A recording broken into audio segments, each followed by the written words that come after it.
Hello, everyone, and welcome to episode 4 of the View from the Clipper podcast. I'm your host, James Warner, and joined again by Josh Sexton. Josh, how you doing?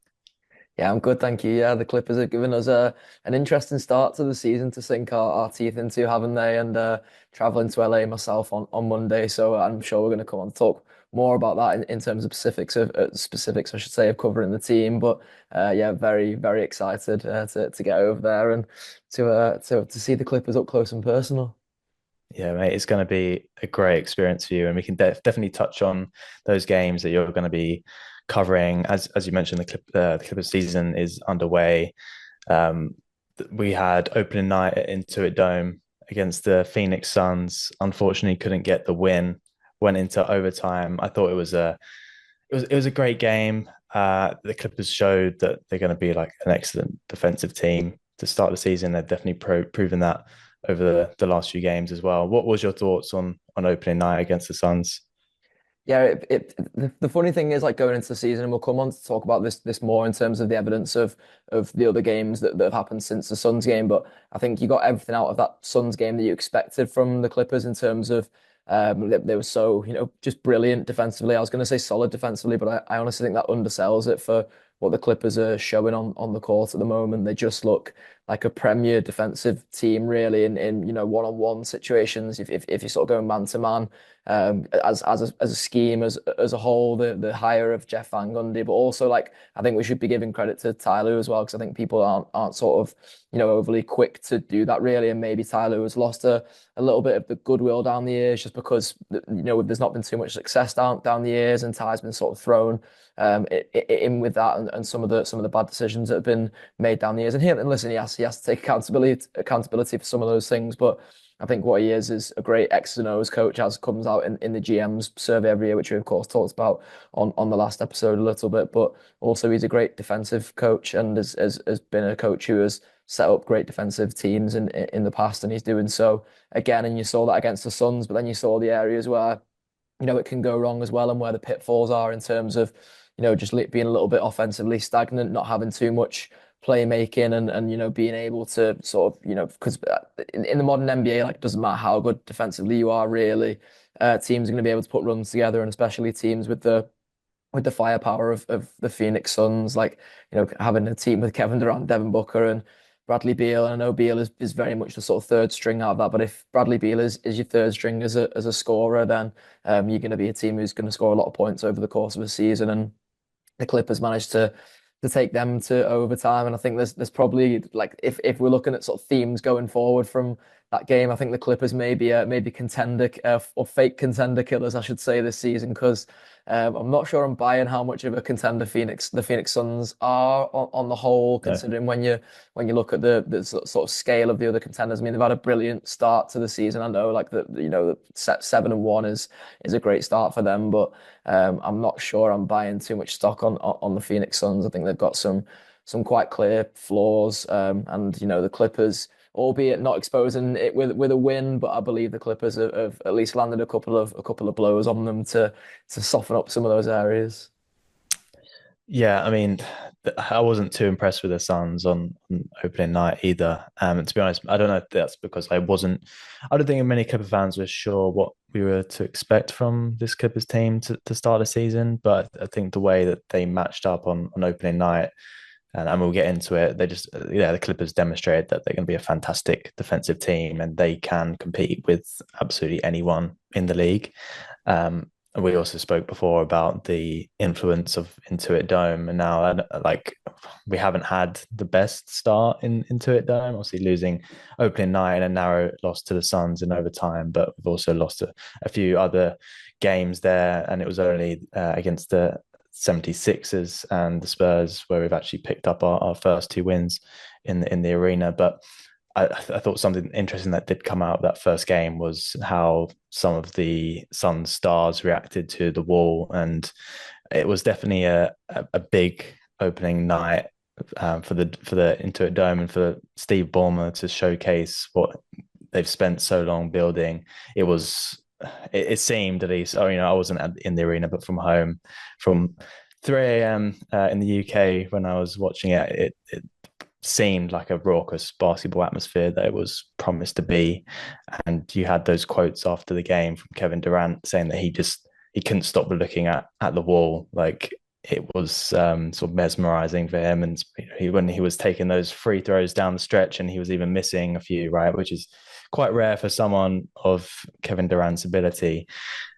The wall definitely had an impact, although it obviously didn't guide the Clippers to the win. It kept them close, and I think it definitely contributed in the opening night. And it was very disappointing to not pick up that first win in the arena. But I'll take it. The Clippers, as we've mentioned in previous podcasts, are fairly undermanned at the moment. We've got James Harden, Norm Powell, Victor Zubac as sort of the main offensive guys, and I think on that opening night, you saw as the game progressed, that offense started to really slow down, and this is a trend that has definitely played across some of the opening games we've seen so far, and that offense can only take you so far. So it wasn't too doom and gloom opening night, and it wasn't to be for the Clippers to pick up that win. But in the second game, Denver Nuggets in Denver managed to come away with the win against another great offensive team, put on another excellent defensive display.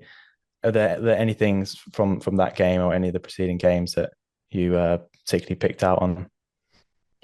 I think that like just similar to what you were saying there, really. I think like there's been a few consistent themes, and listen, they were themes that I think a lot of us expected based on what we saw in pre-season. I think there were a lot of things we expected because a lot of them have just been things that have not necessarily changed too much from last season, even though the personnel has changed. Like some of those, at times where the offense just does go stagnant and slumps in games. I think we're seeing that probably for different reasons now than we were at times last season or in previous seasons under the sort of 2-1-3 era of the Clippers, if you want to sort of call it that from the previous years. But it feels like those themes are not going to go anywhere really. They probably don't go anywhere until Kawhi comes and makes the Clippers a little bit more unpredictable in a scoring sense, in that Kawhi is the sort of player, and I think James Harden has the capability of being. I think he's just probably struggling with that load so far in this first part of the season because he's an old guy now, isn't he? And I'm sure he'll admit himself that it's a lot for him to take on at the stage of his career where he is. So yeah, like when Kawhi gets back, hopefully he'll be able to manage the Clippers through some of those stretches just by getting hot. But so far, guys like Norman Powell have managed to do that in the wins, and that's sort of the way it felt against Denver. Really, is that it felt like the Clippers were, go out to a big early lead again, and it sort of follows that same pattern that a lot of Clippers games have followed this season, really, hasn't it? Where if Yeah, you jump out to that big early lead, suddenly that lead starts getting eaten into a little bit, and you do start to have some concerns around that. The third quarters for the Clippers so far this season, on the whole, have been pretty horrible, to be honest. they Like have. if you were watching a Clippers game, you could basically go and do something at halftime and just come back for the fourth quarter. Like don't worry about whatever goes on in between that. And it was the same in Yeah, in this Denver game. It was quite excruciating, and I didn't think Denver were great by any stretch of the imagination. They sort of got better as the game went on, but they don't look like the Denver of old. They look like they've maybe lost one or two, key, one or too many, I should say, key personnel there. So it'll be really yep, interesting to see how they get on over the course of the season. Because of course the wild card is Nikola Jokic, and it's terrifying when he's putting up 41 points against you like he does in this game, and hitting the most yeah, threes he's ever hit, I believe, in his career as well. He's got so much of a deep bag in terms of weapons in his armory and scoring, and he proved it in that Clippers game. But the Clippers still managed to come out with the win, and as you said, it was built on that defensive prowess. It was built on the back of Norm Powell just basically lighting it up 37 points. Harden doing what Harden needs to do, and I think a lot of people are going to focus on James Harden's lack of efficiency this season. I mean, especially opposition fans who are trying to pick holes in him more in the Clippers for whatever reason. They might look at the box scores if anyone is as a lot of people do in the NBA fandom world, and just box score Mhm. watch. The numbers in terms of James's shooting don't leap off the page. He's effectively shooting tour dates most nights. But Yeah. we don't need the efficiency from him in this early part. That can come when Kawhi gets back and he's he's the second option again. For now, I want to see him chucking up shots. I want to see him just doing sheer volume to be able to prop up the points that guys like Norman Powell and Zubac are getting, and as they got in this game. And it took the Clippers to a very surprising win, because after that Suns game, you just thought that the Clippers might just feel like a season of always the bridesmaid and never the bride, in terms of just like Yeah. getting so close to knocking these teams off and then not quite doing it. But they got the swan done in the end, and it was super sweet, wasn't it? Yeah. And yeah, you mentioned James Harden in that game. I think he had 16 assists, which was more than Nikola Jokic, despite his heavy points tally in that game.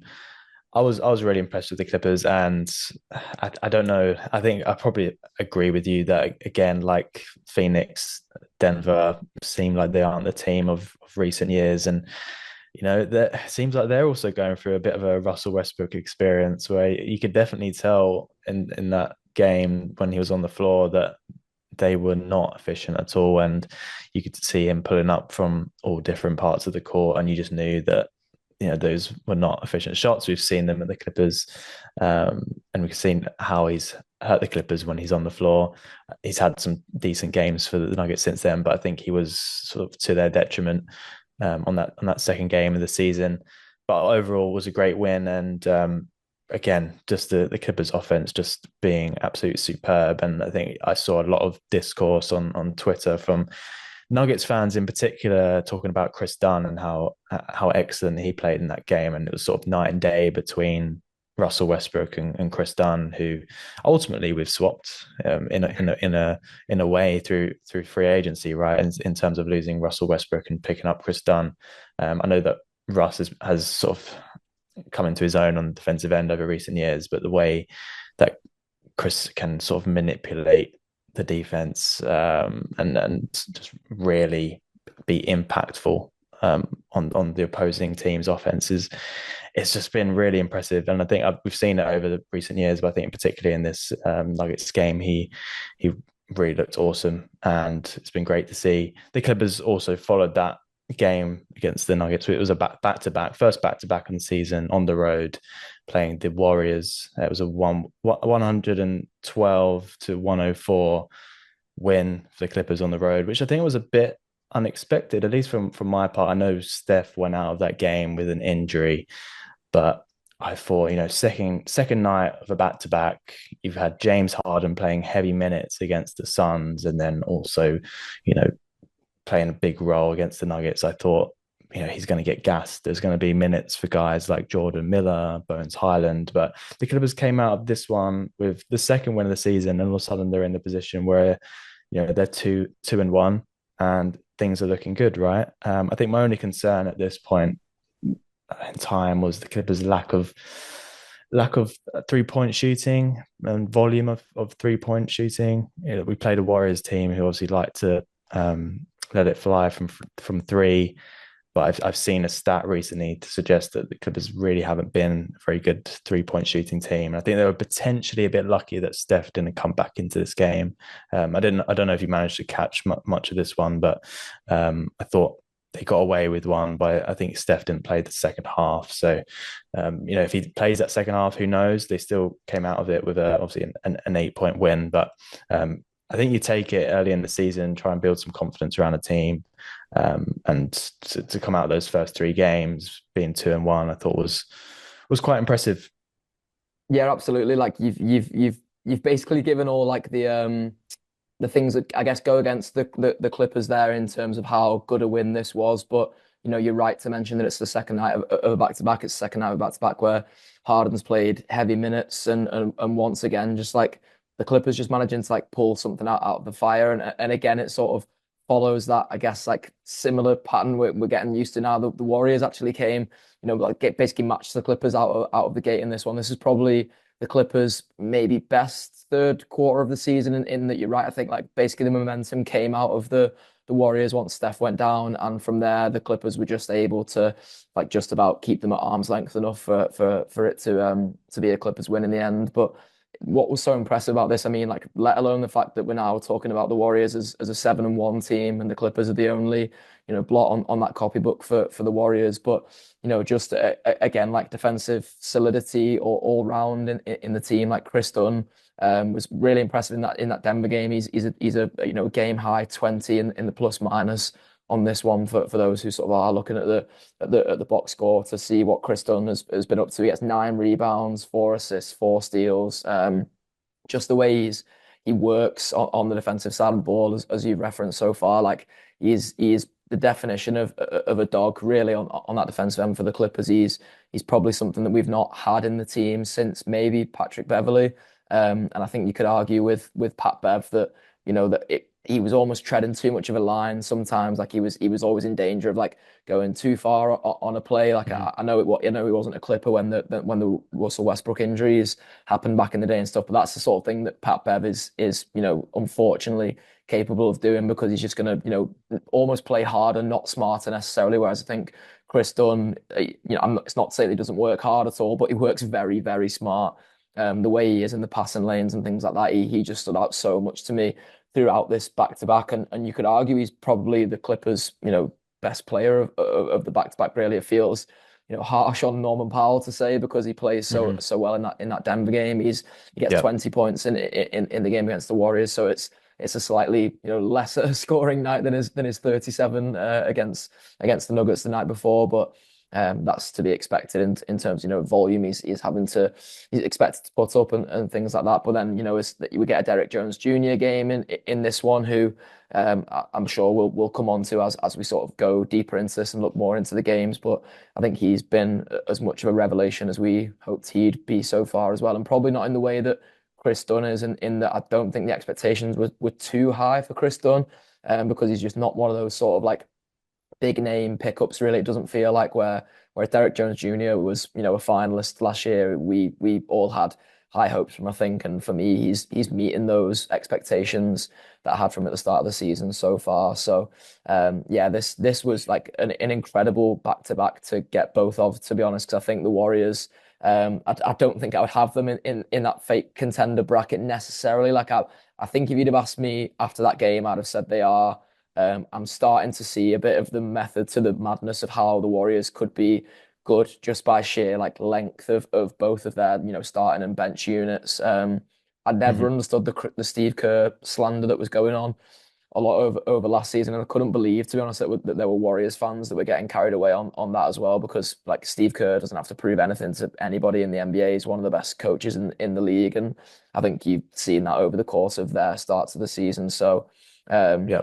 I don't know if I'd go as far as to say that I think the Nuggets are fake contenders. I think they've lost a little bit too much to be like, listen, like we're comparing everyone to the Boston Celtics at the moment, and even though the Celtics have lost 2 games, like they are the team to beat ultimately. So if you're comparing it to that, I think the Warriors and the Nuggets are some way off, but they'll be, I would imagine in that 1 to 6, unless something goes horribly wrong for the Mhm. Warriors or for the Nuggets, I guess, in terms of injuries or anything. But the Nuggets in particular have got guys besides Jamal Murray who can broadly stay healthy. So yeah, this was one of those back-to-backs for the Clippers that I think you look back on, particularly end of the season, if the Clippers achieve anything and be like, listen, it's 82 games. The seasons are so long in the NBA, but you look at that back-to-back and be like, that was when the Clippers announced themselves to the rest of the league, really.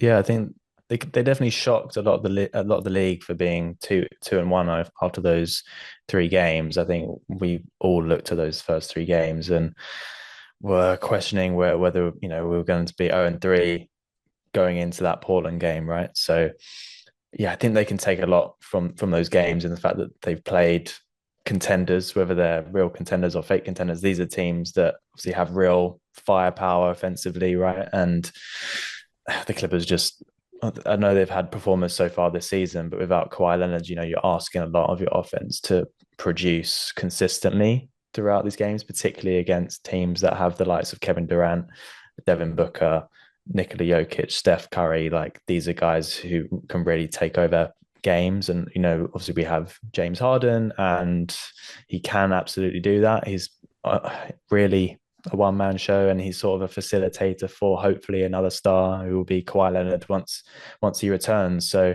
yeah, I think they can definitely use these games as motivation and I guess just clarity that whenever Kawhi is ready and healthy, like him slotting into this team with the defense, Kawhi is an excellent defensive player as well, but also is one of the best isolation scorers in the league.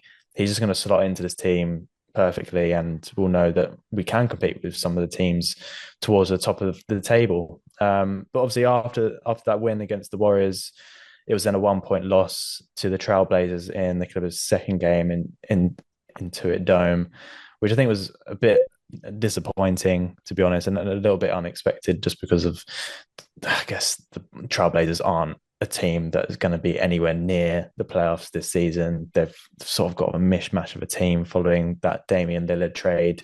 They've got some cool young players, but I think they surprised the Clippers a bit. But I think a trend that we will see as we go through some of these score lines is that despite perhaps not having the best performance offensively, the Clippers still keep the game close and they still have an opportunity to win, even right at the death, where I think it comes down to, a turnover from an inbound pass from James Harden, right? So, these are things that you've got to live with. And I think Ty Lue over these games and as we're progressing through the start of the season, noticing that we are going to be in a lot of games and it's going to be a long 82 game season where the Clippers are going to be right in it up to the death. And yeah, I don't know about you and the way you watch basketball, but I don't really like close games too much because of how it can end at the end of the game, where you have this free throw battle where teams are fouling to put each other at the free throw line. The games just get extended too long. You're adding in some cases 20 minutes to the games, right? So I think we're going to have a lot of those this season. But yeah, that Portland game for me was quite disappointing. They then followed that up with two more losses at Intuit Dome. So starting the season 4-0 at the Dome, which was, I guess, as some other teams fans have alluded to on Twitter, is very Clippers like to start a season in that way. They followed the Portland loss with a 125-119 loss to the Suns, and then a 105-92 loss to the Oklahoma City Thunder, which, from that game, you can absolutely tell they're going to be competing right at the top. Their defense is, I think, ranked best in the league so far. They're doing all of this on both ends without one of my favorite players, Isaiah Hartenstein, who has a fractured wrist. Like, they just look absolutely fantastic, and it's going to continue to push the narrative of the Paul George trade and who won that trade, right? So yeah, I think those to drop those three games was slightly disappointing. I would have hoped that they could have at least picked up one over those games, but like I said, other than the OKC game, I think it's been the only blowout loss of the season where the Clippers have had to throw in guys like Miller and Bones Highland at the end. So for us, the Clippers to play 8 games and for there to be only one blowout loss to arguably one of the best teams in the West, you'd absolutely take that, wouldn't you? Yeah, the Portland one, like you mentioned, is the most disappointing defeat of the season still to this point. I would say it's listen, like it's got all the ingredients of a game that the Clippers do lose, and that it's young, energetic guys. I think what they're going to be able to, like, what Chauncey Billups going to be able to sort of harbour there in Portland this season is like almost an us versus them mentality, where like he will just tell a load of these guys, like DeAndre Ayton, for example. It's very easy to tell DeAndre Ayton a story that he's being written off. Denny Avdia was like one of the sort of highest ceiling young guys in the NBA a couple of years ago. Suddenly, there's a lack of 3-point shooting there, and he's being Yeah. written off. Scoot Henderson from the draft last season has been written off so much now already in his young career as well. So I think that's the story that Chauncey Billups will be able to sell to his players, like I say. But for the Clippers, Law Murray on Twitter always refers to like a back-to-back edible, and I think what basically happened in this game was that back-to-back edible just hit on a delay. Really, it clearly didn't hit in the Nuggets or the Warriors game. Like the Clippers managed to sort of get through both of them on their energy and spirit and defense alone, but going into this one, they just looked like they lacked in like so many areas, and like even guys getting relatively heavy-ish minutes still. Like Norm Powell plays 35 after only playing 27 against the Warriors. Um, James Harden and Zubac both go over 30 minutes again. Eric Jones Jr. plays 33 minutes. It's the most disappointing performance of the season from Zubac, who manages to grab 12 boards, but isn't great against Aiton on the whole, really defensively in that game. I wouldn't have said. And was poor on the offensive end with just 6 points. It was probably his most disappointing performance of the season. Um, and yeah, it just felt like one of them. Like you say about like not liking close games. It's probably where we differ as sort of football fans in that I support Liverpool, who are usually great in close game situations, and you support Tottenham, who have maybe had maybe been stung by a few too many close game situations down the years. Yeah. But I don't mind a close game whatsoever. I just don't think like, and it's no disrespect to the Portland Trail Blazers. Like, I don't think that's a team that the Clippers should like. If the Clippers defense is meant to be good enough to bring teams down to our level. But it shouldn't be the Clippers getting brought down to other teams' level. But it brings me quite nicely onto the OKC Thunder, really, because like I think that's the second best team in the NBA this season, to be honest. Yeah. I think like your top three probably ends up looking something like the Celtics, them and the Knicks. Because I don't think there's anyone else out west who is sort of in that level yet besides OKC, who just seem to like keep adding like just such smart additions to what they've got going on there. They're adding playoff experience to what they've got going on there in terms of like guys like Alex Caruso, who has playoff experience, but then also like just by virtue of the fact that they keep qualifying for the playoffs. So Shea has got another year of playoff experience. Lou Dort's got another year of playoff experience. Jalen Hmm. Williams, etc. Like the list can go on. So I think they're just building towards being, a really, really good team. The Clippers can't, necessarily look back and think like that's a terrible loss. Like it's not one of those ones that you look back on the end of the season and be like, oh, we definitely should have won that game against OKC, because I think OKC will just be like absolutely none of our business in the sort of best possible way for them, really. So Yeah. yeah, that was probably went about as you'd expected, and then that second game against the Suns probably goes the way you'd think it would in that like the Suns probably felt they had to improve from that first game. I think, like I mentioned, that they're probably not like I think they're probably a fake contender. They're still a better team than the Clippers talent wise on paper so far. It's just that depth that will ultimately let them down, I think, as the season goes on. But like Devin Booker puts up 15 in that first game against the Clippers and then comes back with 40 for us in the second game. Like you're gonna struggle to win games when they've got guys like Kevin Durant out there, and then you've got Devin Booker putting up 40. Like it's going to be tough to overcome for the Clippers. I guess the most disappointing thing is that Royce O'Neal was one of the other guys on that team who Yeah. cooked us that night. So yeah, like a couple of tough ones to take in away. If you'd have told me that the Clippers would have beat Portland and lost to OKC and Phoenix, I think I could have stomached it a bit better. The Portland loss will just remain a one that looks tough, really. Hmm. One that's like tough to take, I should say. Yeah, and I think the Clippers are just going to get some of those games, particularly when is not available. You can't always rely on the consistent offense of James, Norman, and Zoo, right? Because a few of those guys are going to have off nights, and Zoo in particular, I think had an off night that particular game. You're going to leave yourself open to a tight game. But I think, as Ty has been saying in the press conferences, the Clippers are just going to have a lot of close games this year, whether they're playing good on the offensive end or not. They're going to be in the game, and I think that's all you can really ask for until Kawhi Leonard comes back, and in particular that OKC game.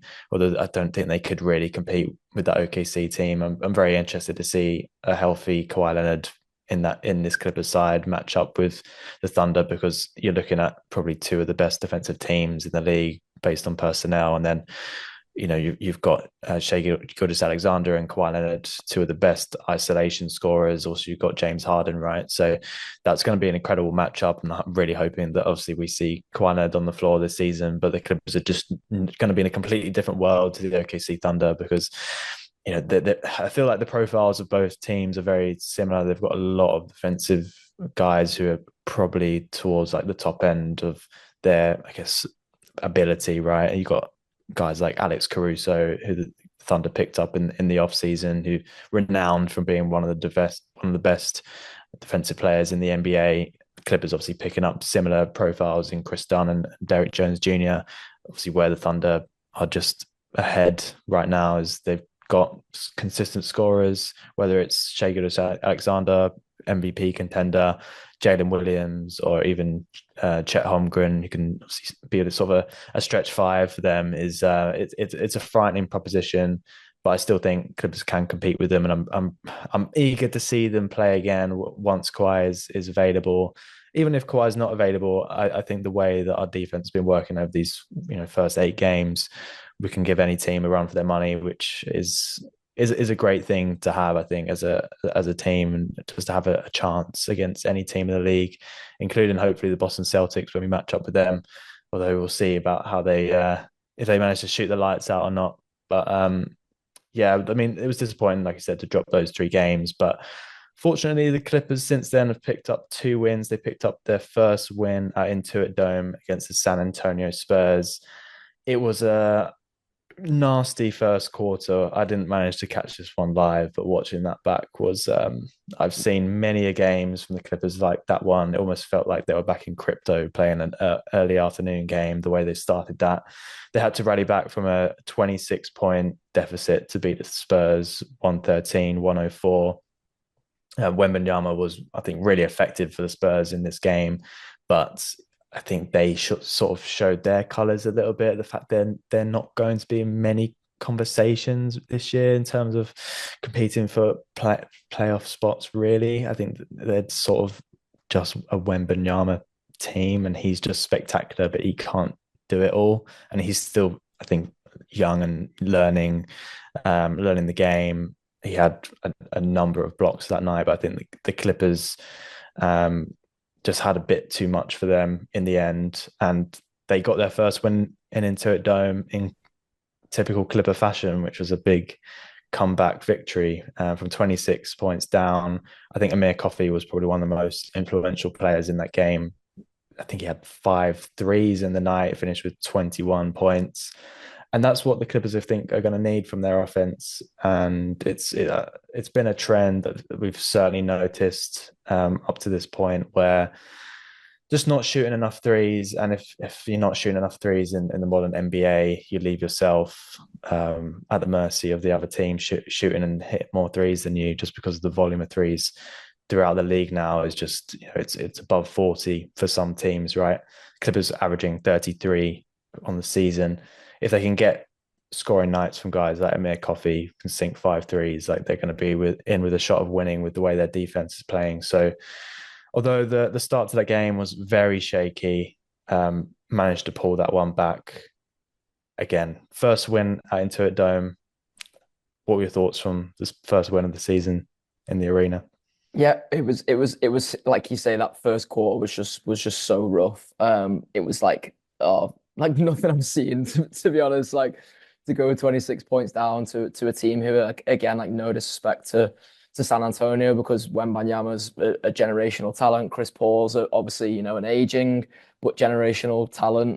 There's other guys in there who I think are going to be really good role players and possibly have like slightly higher ceilings than that as the Spurs continue sort of deeper into their progression. But like you say, I just don't think they're there. Yeah, I think it's a weird makeup of roster, and it's a team who I think the Clippers should be beating. So to come out of the traps like 26 points down was just yeah, horrendous really from the Clippers. I think what basically saves them, like you say, is the Amir Coffey performance, but also like efficient shooting. Probably for the first time, it felt like over the course of the season. I'd have to sort of look deeper into the stats to back that up really, but it definitely felt like the first night where the Clippers, they shoot over 50% from three that night, and I would wager that's probably their highest percentage of the season, because it felt like most of the nights Yeah. have been relatively inefficient, as you say, like not putting up enough attempts. They shoot 37 in this game, which is, getting up towards probably where you should be in terms of threes attempted. The Spurs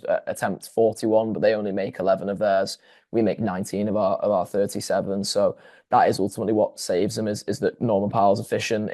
We get a first sort of efficient game, albeit with low attempts from James Harden. We get an efficient game from Amir Coffey, as you've referenced there. And that's basically what gets the Clippers out of the hole in the end. And we talk about how the Clippers can keep sort of any offensive consistency or I guess like fluidity over the course of the season. I feel like the way they do it is by getting big nights out of their three guys, at least until, Kawhi comes back. When Kawhi comes back, I think you've got enough there in the starting five between Zoo, Norm Powell, and James Harden to make sure that you're scoring enough points, adding Kawhi's, and then I think like the Clippers are genuinely capable of beating anybody Yeah. on their night, on their best night, I should say, over the course of the regular season. Um, Without Kawhi, you need at least one other guy to step up with a big performance. And Derek Jones Jr. has had some fairly all right scoring nights so far. This it really is, and like it's a tough one because me and you sort of have the same arguments in the Clippers UK group chat about this. Like I hate to analyze Kevin Porter Jr. in like a serious basketball way, to be Mhm. honest, because like I don't like the fact he's on the team, and I like the fact the Clippers have put me in a position where I feel like I have to analyze him in a proper basketball way. But if I was to analyze him in a proper basketball way, he should be one of the guys who is, shot creating, who is stepping up in these moments and putting up loads of points. And he's just been horrible so far. And he was Mhm. horrible again against the Spurs.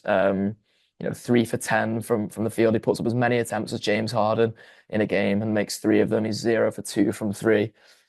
He's just been so ineffective for the Clippers so far and looking like another wasted pickup, to be honest, and a guy whose minutes Yeah. I'd like to see replaced, hopefully past this 10-game mark that Ty had been referencing. If the suspension doesn't come before that point, Mhm. we still expect that the NBA are going to do something about this scenario. So who knows when that's going to happen, but.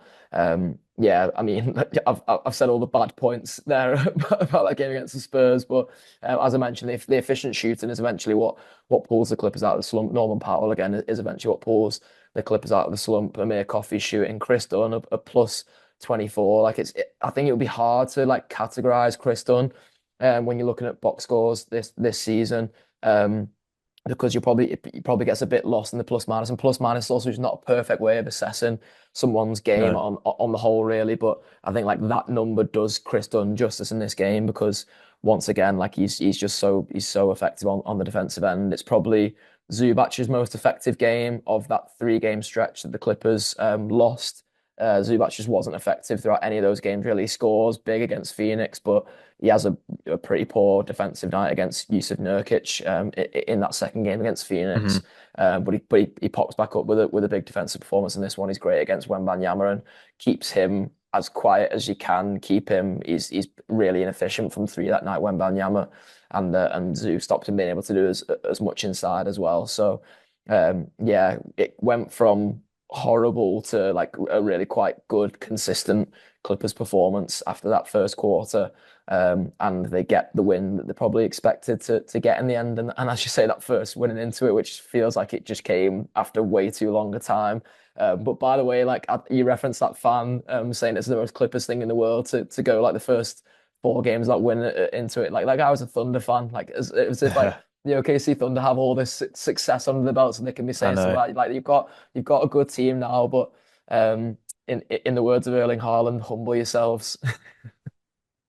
Exactly. I think that from the Paul George trade, there's been almost this sort of rivalry created between the two franchises, right? Like I don't know about you, but I do sort of I don't find myself hate watching. I think that's a bit too far with the Thunder because I do enjoy their brand of basketball and the players they've got, but it almost come to the point where I'm sort of hoping they lose, right? Because I don't particularly like the idea that they come out of that trade victorious, and ultimately it's like first franchise to win a championship out of the two ultimately wins that trade. So, I mean, they're looking pretty promising right now. I think their fans have sort of bought into this rivalry as well, and they're almost hoping that the Clippers do badly, right? Because they have our pick for next season. It's a pick swap. If the Clippers have a lottery pick, who's the number one prospect coming out of the draft next year? It's going to be Cooper Flag, who is, could be their best prospect out of any of the guys they've picked up, right? So that's obviously a scary scenario, but that's something I think a lot of the Thunder fans are hoping for. So I think they're spending a lot of this season hate watching the Clippers. But hey, I think we've surprised a few, and I think picking up that win against the Spurs, albeit in typical Clipper fashion, will take it. And as you've mentioned, there are positives and negatives throughout the lineup. I think you touched on Kevin Porter Jr. there, and you're absolutely right. We've had like a bit of a discussion about this in the Clippers UK chat around his effectiveness on the court, and I think it's trending towards one of those pickups from the Clippers, which just makes no sense and could ultimately lead to him being released by the team. I don't think he'll get that far because I think at least with him compared to guys like John Wall, or you could even I guess compare him to Russell Westbrook over previous seasons. He's still young, and I guess they maybe see him as a bit of a development piece. But non-basketball things aside, from what I've seen this season, his his um his jumper is ridiculous. I think his shooting form is terrible. He's got one Wild. of the highest usage rates in the league, which again just reminds me of Russell Westbrook and the fact that he can be so inefficient. He's not been really much of a playmaker. He's been horrible defensively. And I just think for a guy with this core issues and potentially pending a suspension, just doesn't really make sense to invest so many minutes in a guy who's performing like this. And I'm hoping now we're approaching the 10 game mark, which Tyloo likes to use for sort of a barometer of his lineups. I hope there's a discussion somewhere to bring in a Jordan Miller or a Bones Highland and try and rethink these lineups.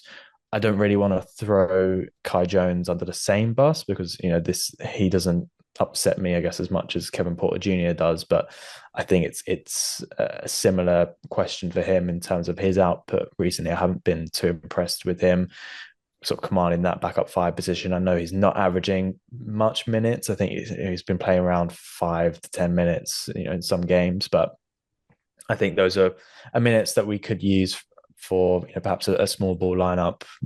Is not a small ball lineup isn't something I'm particularly a fan of, but I think it'd be a bit more effective than the minutes we're seeing out of Kai Jones right now. But I think ultimately with Kai Jones, we're not supposed to see him this much. I think it's just ultimately because Mo Bamba's not there, and he's a development piece who, he's earned his right to play from preseason. But I think guys like Jordan Miller, you could even argue Bones Highland are there and sort of waiting. And particularly in Jordan Miller's case, he's equally performed as well in preseason, even dating back to Summer League and G League last year.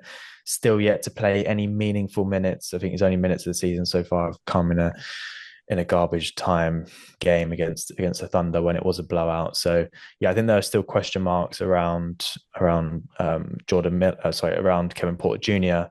and his role on the team, particularly if it continues, because we still haven't seen that breakthrough game. I think if you're keeping him on a team because of his performances with the Houston Rockets, he looks a shadow of that player.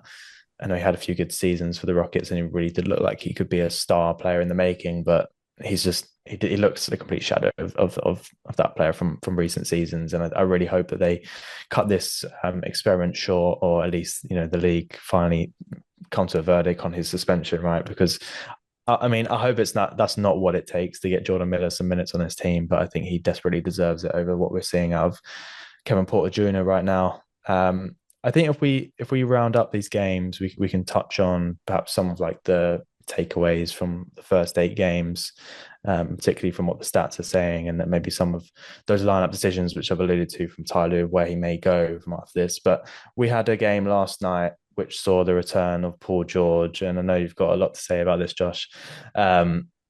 Clippers came out victorious, and to be honest, I think it was a bit expected. I think this Philadelphia 76ers side without Joel Embiid is a rough one. It's a rough one, even with Paul George. I think it was Paul George's second game or third game. You have to correct me on that.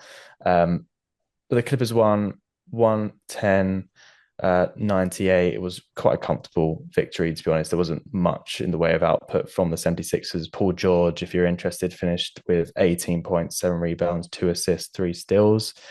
A fairly, I guess, usual Paul George performance that we've seen over previous seasons. I think there was a moment in the game which made me laugh, and I think he hit the side of the backboard, which I think sent Clipper fans back into sort of a memory trip with that one, and his performances with the Clippers.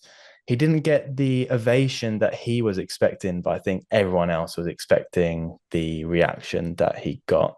Was ultimately booed from very start to the very end of the game, the Clippers fans made their feelings very much welcome. He spoke after the game with reporters, and the fact that he was quite surprised with the reaction.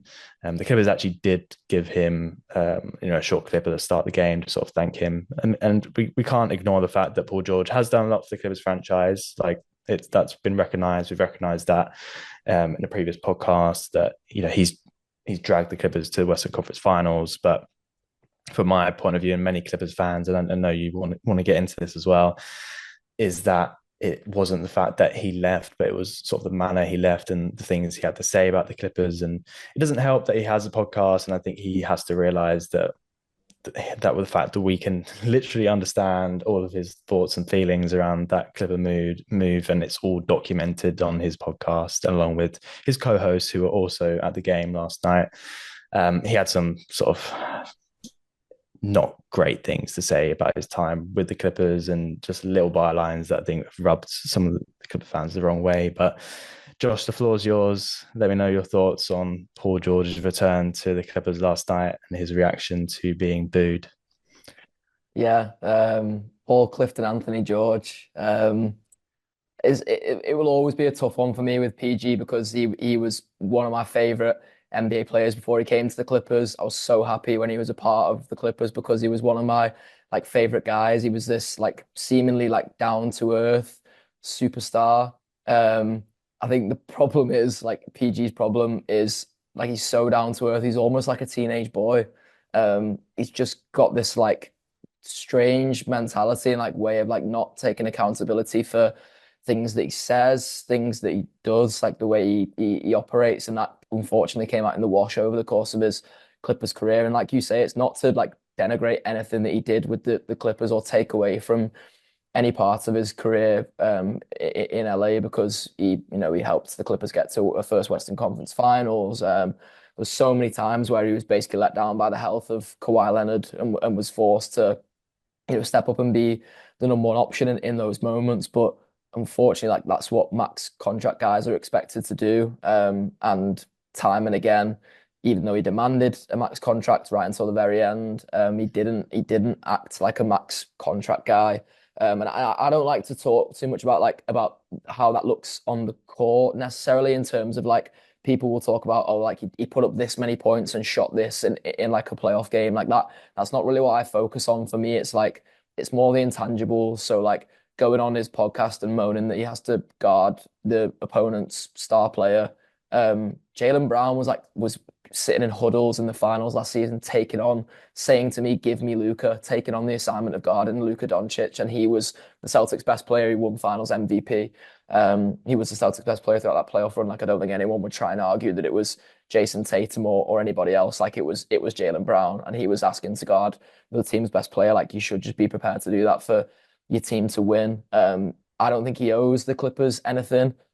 Unfortunately, like again, his words got him into a scenario where he's, promising Clippers fans a championship and alluding to wanting to retire as a Clipper and things like that, and then turning around and not taking the team friendly deal that the guy who has listen, Kawhi's had his injury issues, but has been a better option whenever the both of them have been on the court.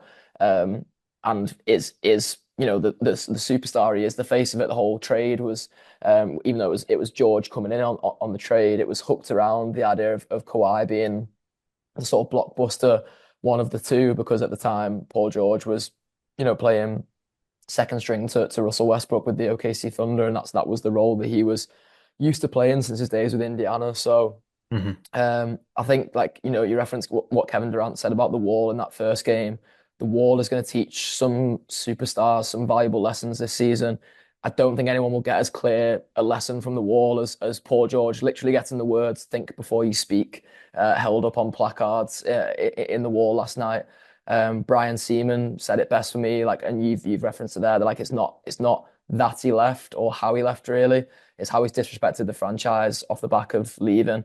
So Yep. then for him to come out last night after calling the Clippers, the B team of Los Angeles, after saying, his dad talking about him being stabbed in the back, after just like degrading the Clippers and the system and things like that, like time and time again, throwing effectively teammates under the bus, Ty Lue under the bus, like all these sorts of things, blaming the fact that Nicholas Batum and Robert Covington got traded to the 76ers when Robert Covington wasn't even playing meaningful minutes for the Clippers before that. Like, you're a guy who demanded $212 million.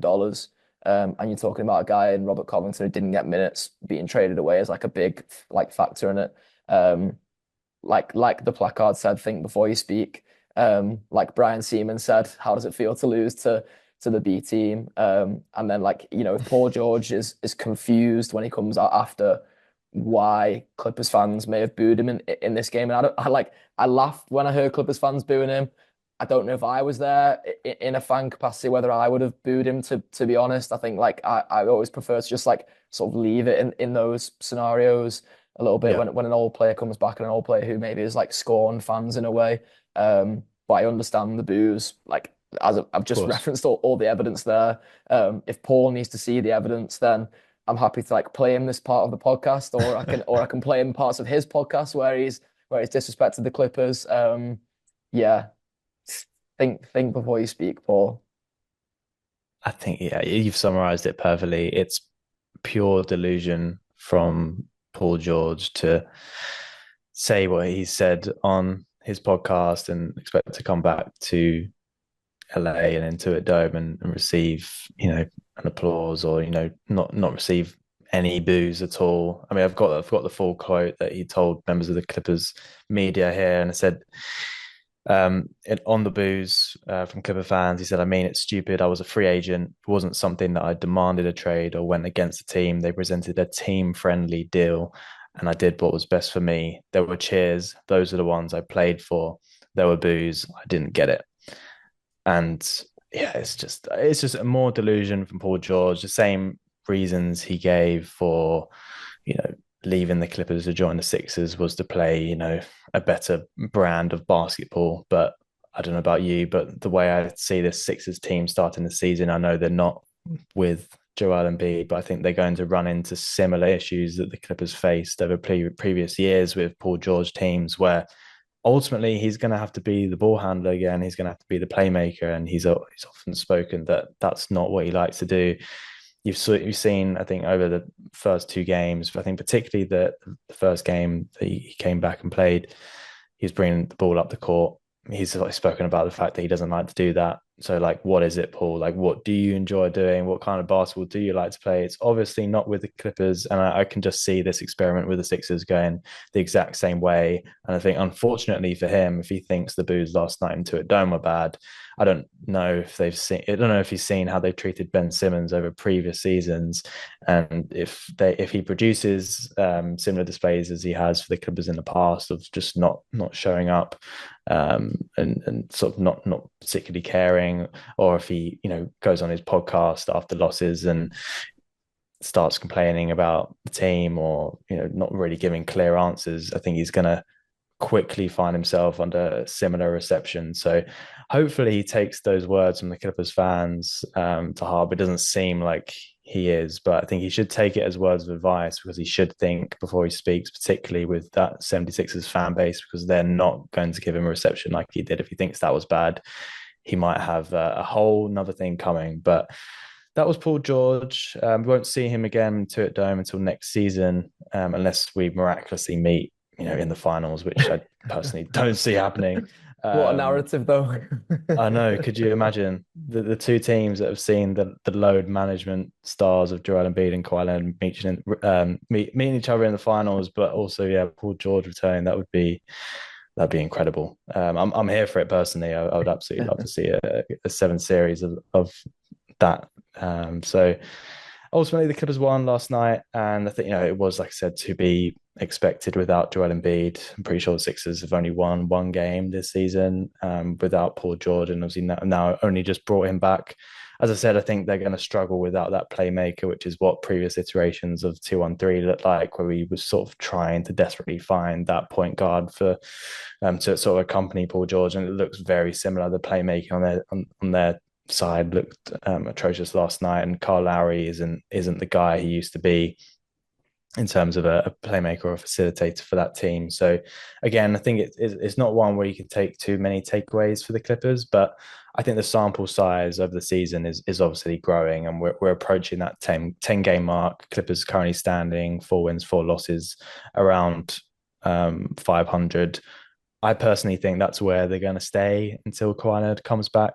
If you look at the stats, and I've got some of it in front of me, currently fifth in defensive rating, 108.8, 21st in offensive rating, 110.8.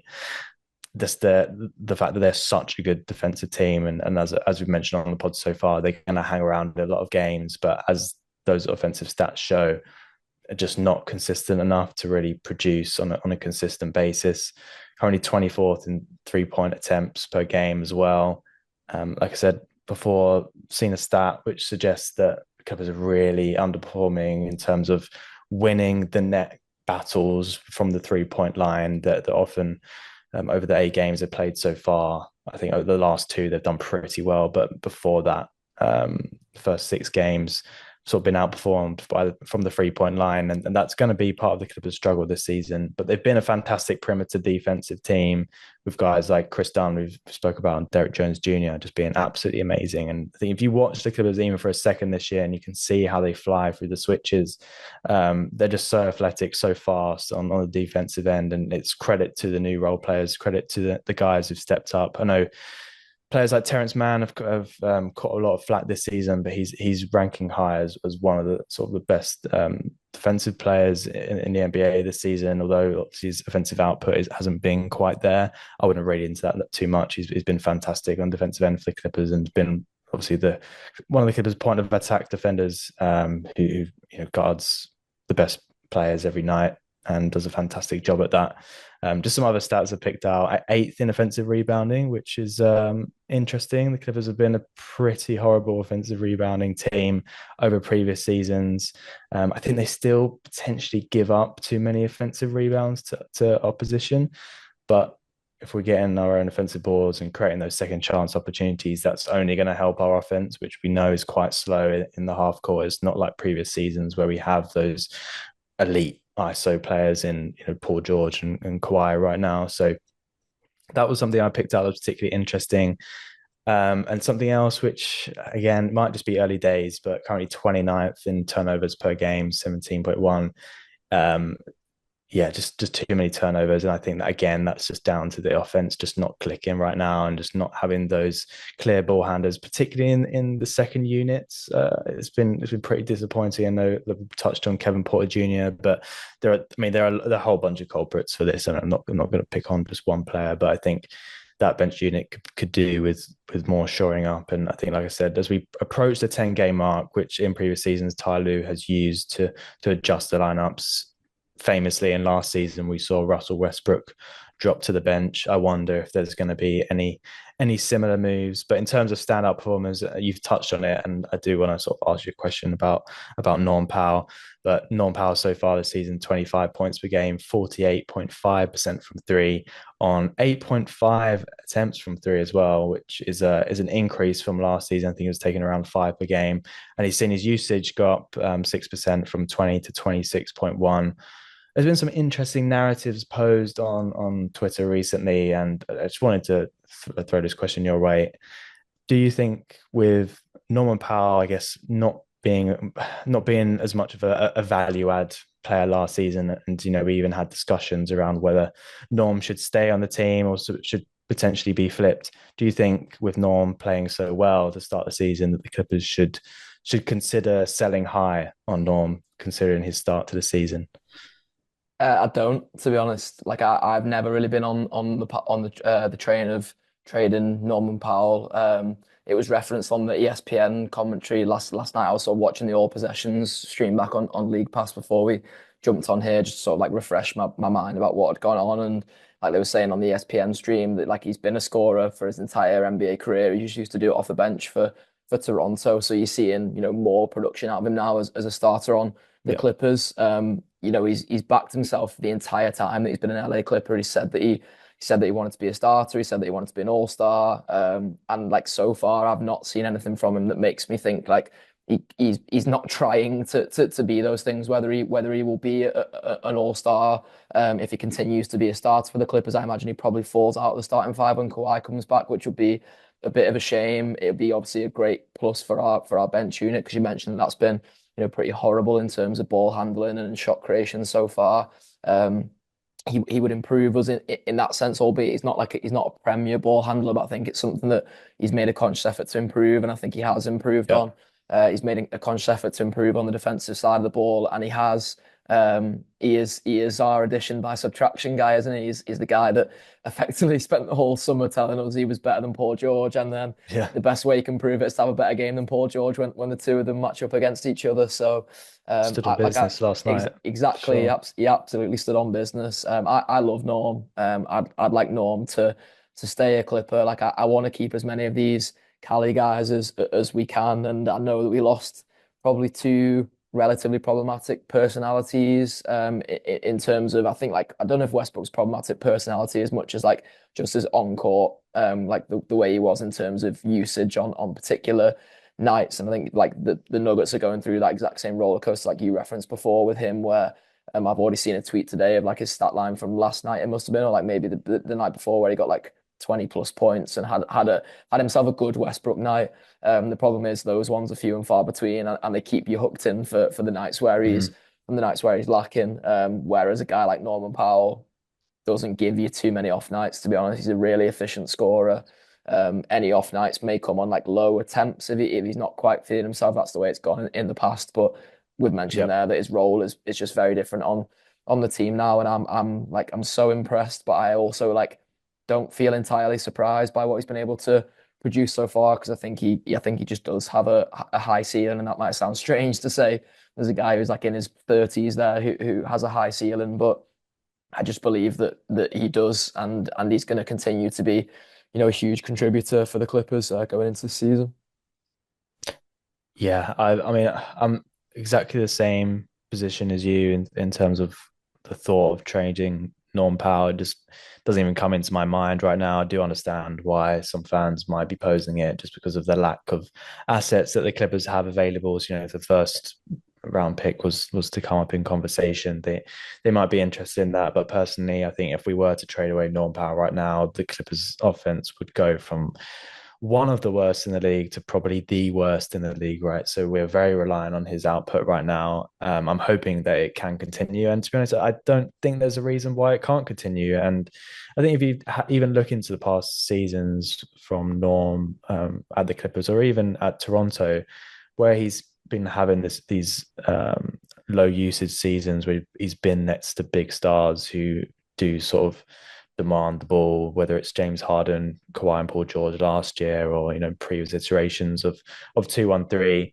He was sort of asked to be a guy who can sort of produce when called upon, and not be sort of a ball handler as such. And think over those seasons, he was one of the most efficient scorers in the league in terms of points per touch on the ball. And that was evident. And I'd always loved watching Norm Powell, even though the last few seasons where he would just get thrown the ball in the corner and he'd sort of fake shot and drive to the rim and get an instant bucket. Like he was so efficient in the way he would score. Whenever the Clippers needed points, he would be there, whether it's big threes or driving to the rim. Um, his efficiency, it's not really a surprise that, with him getting so much usage now, that he is seeing sort of a growth in output, right? I think that was only going to be natural. But the fact that he's, averaging 25 points a game, it certainly puts him in that position that he wanted to put himself in at the start of the season, where he was saying, addition by subtraction with Paul George and the fact that he wanted to be an all-star, right? So he's living up to it, and the Clippers desperately need it, right? Because although James Harden is definitely contributing on the offensive end through playmaking. He's maybe not been, I guess, the scorer that maybe some would have hoped. And I think we haven't really seen that version of James Harden for a few years. So to have a scorer like Norm Powell is really appreciated right now, particularly where we've touched on it. There are not many of other offensive options, and we can touch on Ivica Zubac as well because he's been pretty important. And I think very similar to non-power in the fact that potentially underutilized in previous iterations of this Clippers side. And now that he's getting that increased usage, we saw it firsthand in the playoffs last year, where in order to, I guess as part of Ty Lue's adjustments and plans for that Dallas series, they started to use Zoo a lot more, and we saw in those games like what he could do if you really start to use him as an offensive weapon. And the Clippers have turned to him a lot because they've had to. They've only, as I said, only really had James Harden, Norman Powell as consistent scorers, and he's your only sort of big man who can impressively in some games, even move with the ball, dribble with the ball, and score around the rim. He's got a variety of shots in his department now. He's even got a mid range, which I didn't even think he had, which he started to utilize this season. He's averaging 17 points per game and 12.5 rebounds. He's been incredible for the Clippers to start. And I think it's only growth from here. The fact that he's playing this well with this usage over, just 8 games, there's plenty more to come from Ivica Zubac. And we know we've seen a few tricky games from him, particularly, maybe against the Portland Trailblazers, which was a bit unexpected. I think those are going to happen. But in some recent stats that I've seen around top rim protectors in the NBA, he ranks as one of the highest in terms of opposition field goal percentage when he's like the nearest player around the rim. So he's been awesome as a rim protector. We knew that. It's the offensive game that I've been really impressed with Zoo. So long may it continue, and I hope it does. And what are your thoughts on Zubac so far this season, Josh? I'm definitely a Zubac truther. I know there's quite a lot of Zubac truthers in the LA Clippers space. My friend, my good friend Joseph Ryan Ward from previously from ClippersUK podcast was always a big Zubac truther. The guys from Clips and Dip, another Mm-hmm. LA Clippers podcast, Chuck Mockler, Will Updike, Adam Oslander, all big Ivica Zubac truthers as well. Like I've always been on the Zubac bandwagon. I think like there's so much just untapped potential with him. And again, like I feel silly saying that in the way that I did about Norman Powell, because Zoo is a guy who's been in the league for many years now. He's been on the Clippers for many years, but I just feel like he's been underutilized. Like you absolutely hit the nail on the head when you said that. Like it probably undersells it, to be honest, how much he's been underutilized. And again, I don't blame Ty Lue for that necessarily, because like having the likes of Paul George, Kawhi Leonard, and then further down the line, Russell Westbrook, James Harden, Norman Powell, even if you want to throw him into that on your team on the perimeter, it would seem just strange, I guess, to start suddenly going inside to a guy who doesn't possess as much sort of basketball skill as those guys do, or like natural basketball talent. But I think that's like, it's not to say that Zoo doesn't possess that. Like I think he has, yeah, I think he has that in abundance. It's just that compared to Hall of Famers and all NBA guys, he's not on that sort of level of basketball talent. So I understand to an extent why Ty has not been as quick to go to him in the past. But then whenever he has, like you've seen the flashes, you've seen huge games against Jokic in particular. Whenever we played the Nuggets, you've seen as you mentioned him in the series against the Mavs and things like that. Like he's so important defensively for the Clippers. He is the anchor for the Clippers in that sense. And you've referenced, some of the sort of stats behind how impressive they've been on the defensive end this season. They're second best in the league in terms of opponent points in the paint, just behind the Portland Trailblazers, which maybe tells its own story about how the Clippers managed to lose that one. Like, but that's testament to Zoo really. Like, there's not a great deal of paint stoppers on the LA Clippers. It's Zoo, and that's where the list ends. Like Kai Yep. Jones, you referenced it in passing a little bit before. He's not been that. I don't think he's ever really going to become that. I also don't think Mo Bamba's going to be that, to be honest. Like I just don't think he has enough NBA minutes under his belt really to be that guy and to be good enough to be the Clippers backup. So the Clippers are going to end up going heavy on Zubac unless there's a trade coming down the line. And personally, that excites me. Like as long as the load doesn't, go overboard for him, then I just think we're going to see loads of Zubac this season, and I think it's going to be brilliant. And I think the NBA is going to wake up and realize that Ivica Zubac is the real deal. Absolutely. Ivica Zubac is the real deal, and I think a lot of the league are starting to notice. And I think hopefully, as we get more games in the season, more and more people will start to notice, and he'll get the flowers he deserves. And this is going to be a player that you're going to be able to see firsthand in a few weeks' time. I know you're heading out to LA on Monday. I've got the schedule in front of me over the next few games. So Clippers before Monday heading to Sacramento before they have a home game against the Raptors. Then they go on a bit of a road trip, including Oklahoma City Thunder, back-to-back games against the Rockets, although it's not actually a back-to-back night, it's just back-to-back games in Houston before they return to the Intuit Dome for a 4-game homestand where Clippers UK's one and only Josh Sexton will be covering. So we've got the first game against the Jazz, then against the Warriors, Magic, and Kings. What are your thoughts for those games, Josh, and how excited are you to be getting your first impression of Intuit Dome? So excited! Like it's probably the one thing that I've not really talked about in all of the sort of discourse around the game so far is like the idea of going and seeing the wall in action. I guess the one thing that's been a little bit disappointing about Intuit Dome so far, and Paul George referenced it in just again like another snide comment last night about it being basically empty. Like I think that's a case of the ticket prices just being on the whole too high once you get outside of the Mm-hmm. wall and that supporter section. So hopefully there's something that can be done that over the course of the season. But I'm fortunate enough that there's a couple of big games I'm going to in that spell there. Like I expect the Warriors game to be packed out with a combination of Clippers and Warriors fans because it's a bit of a California rivalry. I'm expecting the same for the Sacramento Kings game as well because that's generally the way that those games have gone. And then we'll see what comes for Utah and Orlando, but they're two, exciting young teams. I think in Utah have struggled to start the season, so hopefully it's one where I can sort of guarantee that the Clippers pick up a victory because those three other teams are, while they're probably teams that will be in and around where the Clippers want to be, depending on when you do get Kawhi back. And listen, we might get Kawhi back while I'm out there, in which case I'll be everyone's good luck charm. Yeah, major It's fingers crossed hoping. on that.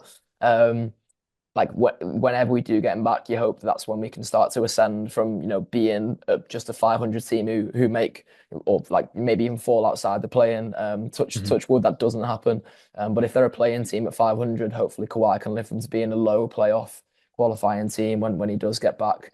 Those other teams can make the same claim. Like they've when they have their stars on the court. Paolo Banchero is having an amazing start to the season. I think he's putting the league on notice a little bit with Orlando because he's probably one of the least talked about number one picks over the last couple of years. Like I think Paolo Banchero has got all the skills in his armory really to be an NBA superstar. Um, Lowry Markin on the Utah Jazz, like we know how dangerous he can be. It's just that Utah have probably not had the supporting cast really there so far. Steph on the Warriors, like didn't need you say anymore. And then De'Aaron Fox and Sabonis with Sacramento as well. Like anyone who's watched Starting Five on Netflix, like you'll probably have an increased appreciation of Domantas Sabonis now because even though he's Yeah. probably the least sort of outrageous of the five that are on there, and obviously it's led by Anthony Davis just being such an outrageous man. Like he's the least outrageous, but like you see the hard work that goes into him Yeah. being the NBA player he is. So I'm excited to see all those guys in terms of opponents up close and personal, but mainly like excited to see the wall, marvel at that. Excited to see Derek Jones Jr. jump out the gym and catch a Yeah. lob. Excited to see Norman Powell go off, James Harden, big nights. Chris Dunn defensively. Like there's so much to be excited about when watching this Clippers team. They are as fun as we hoped they would be. So the chance to go and see that up close and personal is one that I'm absolutely relishing. I'm really excited. I'm really excited to be officially covering it for Clippers UK as well. So hopefully there'll be some more content for you guys to look out for that comes back from that. But me and James have got to go away to the drawing board and have a big think about what we want to do around that. But rest Of assured, James, I've course. got I've got some good ideas. Don't worry. No, sounds good. I'm really excited for that, and I'm really excited for you to get out there and experience into it Dome because yeah, I completely agree. The wall is something that I'm really looking forward to experiencing firsthand. And you like you mentioned, you got some really interesting teams in there which you're going to be able to watch. And yeah, if I don't get to see Steph Curry before he retires, like that's one for the bucket list that you're going to be able to tick off during your time in LA. And you might even bump into some Netflix cameras because obviously it's been Yeah. recently announced that James Harden will be on the next season of Starting Five. So who knows, Josh, you might end up on Netflix screens next season. But yeah, Thank you so much for your time, Josh. It's been really great to sort of chat through those first 8 games. Like I mentioned, you're heading out to LA from Monday, so we'll catch up again once you're back. You're gonna have a great time. I'm incredibly jealous, but remind the listeners and watchers where they can follow you when you're out in LA and keep up to date with what you're doing out there. Yeah, so I'm J Sexton 24 on Twitter, Josh C Sexton on Instagram, and of course keep it locked to Clippers UK on Twitter and Instagram as well. Because as I say, there'll hopefully be some content from me popping up on those pages on my travels out there. Just got to, as I say, get mine and James's heads together to figure out what that's going to be and what that's going to look like. But yeah, keep it locked, and thanks James again for having me on. Yeah, no worries at all. There'll definitely be some exciting content coming out from your first week in LA and your first time in Intuit Dome. So yeah, looking forward to it, Josh. Enjoy. We'll catch up when you get back and we'll review those games that you cover and hopefully the Clippers are pushing on, maybe even closer to or have seen a return of Kawhi Leonard. So we'll catch everyone later. Thank you all for listening and watching and go Clips go.